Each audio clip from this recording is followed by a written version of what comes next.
Welcome to Drive Talk Therapy, guys. So today we're going to talk about depression. You know, depression can kick in at any time without any moment's notice. And, you know, you don't really necessarily have to be a depressed person to experience depression. It happens to all of us. You know, some people just have it worse than others. You know, and it comes from a variety of things. You know, we're human beings. We're emotional. You know, you're having a bad day. You got your feelings hurt. You broke up with your girlfriend. You had an argument with your wife or your spouse or your loved one. You know, you had a bad day at work. The list can go on and on and on and on.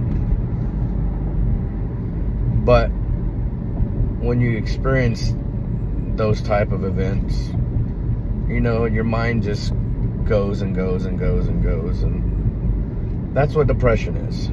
It's a mental state of not feeling yourself. You know, I'm not no psychologist. I just get on here and talk.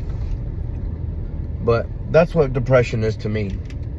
So if you're depressed, it doesn't mean that, you know, you got a psychological disorder. It doesn't mean that, you know, you're a nutcase.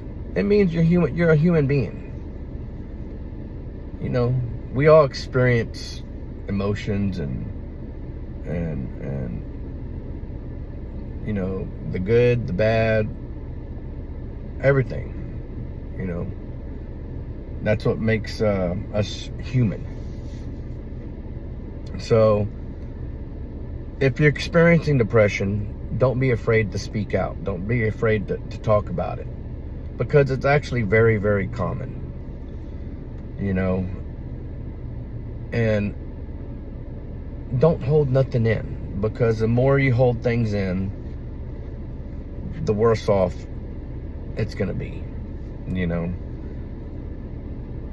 I always use me as a reference, because all I can speak on is my experiences and what I've been through. But I held on for so long with my emotional traumas that one day I just broke. But I needed that. So if you're depressed, please talk to somebody. Please talk to a loved one. Seek counseling. Get help. Tell your loved ones you love them. Might not get another chance.